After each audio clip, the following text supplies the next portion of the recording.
Hello, welcome if you're a new viewer, welcome back if you're a returning viewer to Marvelous Mind podcast thingy bob, whatever this is. I mean, this isn't really a podcast, it's just me talking into something about something which I'm definitely not an expert in at all.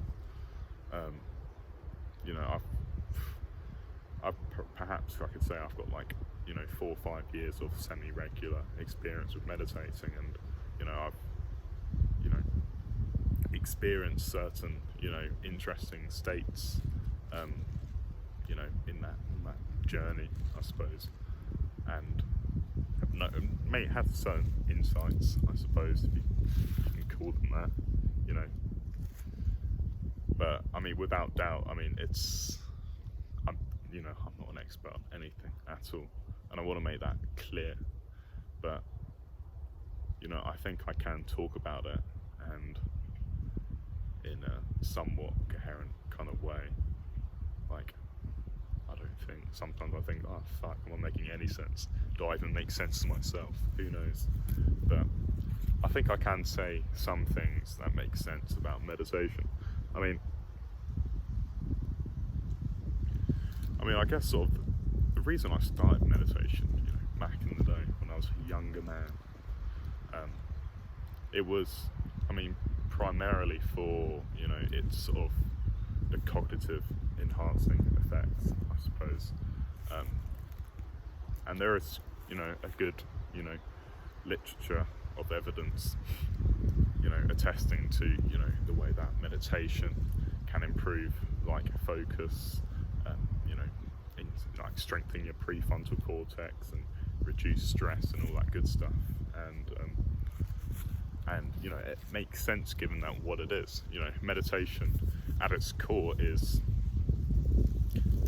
just training this kind of it's training this kind of this tether to the present moment.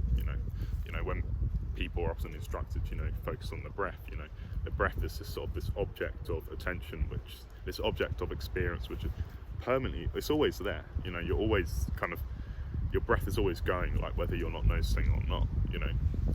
And so it's quite useful, for a newbie meditator to have this object, this specific object, the breath, which comes in and out, and it gives you the sort of bit proxy to kind of become more attached to your constant flow of experience, and essentially, and as you start, you'll be very shit at meditating, like we all are. You start to notice how there's this inherent kind of psychosis to experience, so you're just constantly distracted by distraction, and it's crazy. You'll try and meditate and then you'll just start thinking about the most randomest of things, but it's when you notice you're distracted, it's when you notice that I've become, I've deviated from my breath, I'm now thinking about some awful thing I did 3 years ago. It's in that noticing, it's that moment when you notice, that's the meditation practice. That's not a failure of meditation. At the beginning, that's good. That's a good thing that you're noticing, because meditation, all it is training your ability to notice your experience, to be more present, to be more aware of everything that's going on. I get that's certain aims of it. I want to hesitate to say anything strong at saying this is what meditation is, because again, I am a fucking moron, but yeah, as you begin to notice how distracted you are constantly in experience, that noticing, as you do that repeatedly, if you put the reps in, over weeks, months, years, how, when you're training a muscle, if you're, a bodybuilder, for example, it does get stronger, and it's very subtle. it's incredibly subtle, but like you can sort of look back and notice like how much, you know, you've grown. You know, like how you don't really notice your muscles growing when you're hitting the gym. Yeah, you'll get the pump and stuff like that, but it's a very, very gradual process. And this is the same with meditation. You know, meditation, like playing an instrument, like doing any, like cultivating any kind of skill, is difficult, and it poses a kind of resistance. And you know, you're not gonna sort of become this enlightened yogi immediately. Like maybe you might, who knows?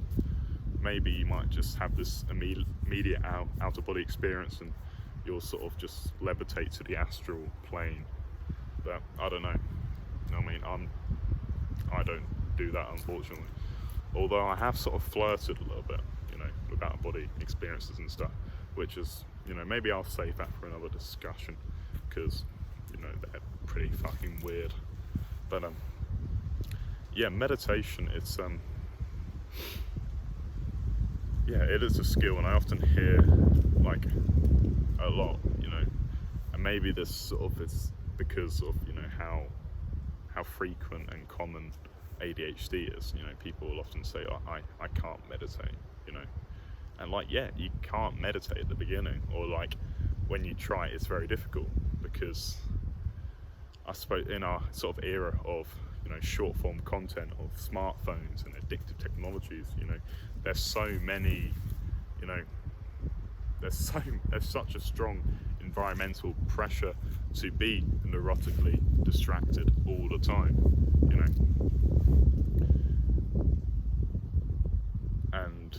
and so yeah, as a result of that, it well, got low battery notification, shit, might die, but it's okay, we're still moving. But so yeah, it's going to be very difficult, like when you first start to try it. But you know, perhaps things are just difficult. Life is just fucking hard, unfortunately. You know, or maybe fortunately, I don't know. Would life be better if it was easy? But I'm getting distracted, like all the time. Look at that, you know. Making a video about meditation, I get fucking distracted. But I mean, this inherent distractibility to experience is a weird thing anyway, you know. And you don't personally sort of determine like how long you can stay focused on something for. Like when you sit down to work or whatever, like you may have like a few minutes of focus, but at a certain moment, like you'll just switch, you know, and you don't pick that moment, and that's a weird thing. And it's the same with meditation, really. Like a thought will just plop up on your head like a hiccup, you know, just arising, and you don't select it, you know, it just instantiates itself in your experience, and very often it will elicit another thought, and then another thought, and then you're tumbling down, you know, it's in this stream of thought, you know. And when you first begin meditating, it's like, you know, you're so used to just getting lost in your thoughts that you don't notice it, and you can start thinking for like a minute, few minutes, whatever, and then you're like, oh shit, what was I doing? And you notice like, oh fuck, I was meditating, you know. I would say like those phases of being totally lost in your thought, in your web of narratives, like as you become, you know, more experienced with meditating, they do dwindle, kind of. You catch yourself in your thoughts much quicker, and it's quite a satisfying thing to sort of to notice this, and because, you know, you're gaining this kind of this deeper presence with your experience, you know, you're sort of gaining this ability to sort of step back and be this more passive, distant, and aware observer, I suppose, of consciousness, of experience. And but the thing is, like, it's important not to sort of elevate this state of being an observer of experience, you know. I think there's definitely like, there is a use there is a usefulness to losing yourself in experience, I suppose, in the way that you could lose yourself in a good movie, or like some music, or like talking to someone, And I guess this sense of losing yourself in experience, is sort of analogous to what people think of as the flow state, And the flow state, it's a weird one to kind of define, but it is kind of this state of sort of this egoless awareness, kind of, and it's weird. You don't really, you're not reporting to you when you're in the flow state. It's not like, for me at least, it's not like you're reporting to yourself like, I'm flowing right now, but it's like, it's only when you sort of come out on the other end and you're like, oh shit, like I've just, almost like this trance state, kind of like. And I guess sort of like movies are a good example, because you're sort of swept up in the contents of the screen, in the characters, the storylines, and you're not noticing, you're not actively reporting to yourself like the screen, the movie you're watching it on, sensations flowing through your body, like whatever, and it's like, and it's good that you are, like you wouldn't be able to enjoy the movie if you were like constantly like focusing on like the side of the screen, or like your shoes or whatever, so it's like, that's, I guess, sort of attention in a weird sort of way. It sort of discriminates your experience, and it dissociates you from a lot of stuff, like you're now experiencing this. You're listening to me, you're watching, maybe, or you're not. Maybe you're going to click off. I don't know. Maybe you scroll down to see the 0 comments that are on this video. But the fact of the matter, it's just fucking started raining. This is great. England. This is, yeah, attention has this, like, I'm sure you're not noticing the sensations in your left big toe, or the nose that's in the center of your vision all the time. And it's good, kind of, that you're not noticing it all the time. It's kind of, it's adaptive that our attention system, dissociates us from everything that's going on, because like, how you wouldn't be able to get anything done, if you weren't sort of concentrating your mind on something, And I guess what meditation does, as you sort of cultivate this kind of this awareness of experience, it enables you really to, I suppose, gain this sort of this metacognitive control, or I hesitate to say control, because there isn't really any control anyway. It's this kind of this metacognitive awareness of the way that you are, attentionally orienting to the world, because it's crazy, like how many sort of, it's crazy how much of our modern sort of environment of addictive technologies, of phones and stuff like that, they're designed to sort of limbically hijack you, to hijack your attention, to take away your sort of autonomy of attention, I suppose.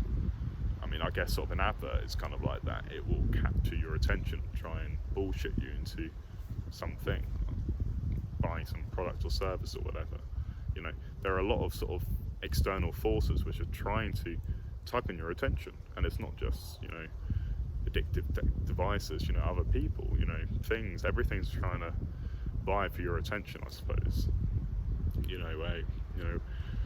If a stick suddenly just cracked behind me, I would attentionally orient to that, because it's like, fuck, I could die, someone's trying to kill me, who knows, maybe it's a ghost. But attention, like, your attention can be gripped, modulated by something external to you, but alternatively it can be internally generated. So you can sort of generate an intention to do something, and that will sort of guide how your attentional system orients to the world. And maybe you can sort of think of meditation as a kind of a skill for improving that ability to internally generate action, I suppose, to, I hesitate to say like feel like more controlling of everything, but I suppose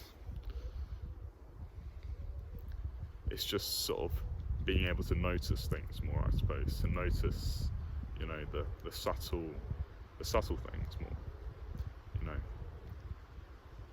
I mean, without doubt, you know, my sort of, the way I sort of perceive reality, you know, it's, I mean, it isn't different to how I was, you know, like 5 years ago. It's not like I'm tripping balls permanently all the time, but it's, I would say that like life has a much deeper kind of sense of flow, I suppose, you know.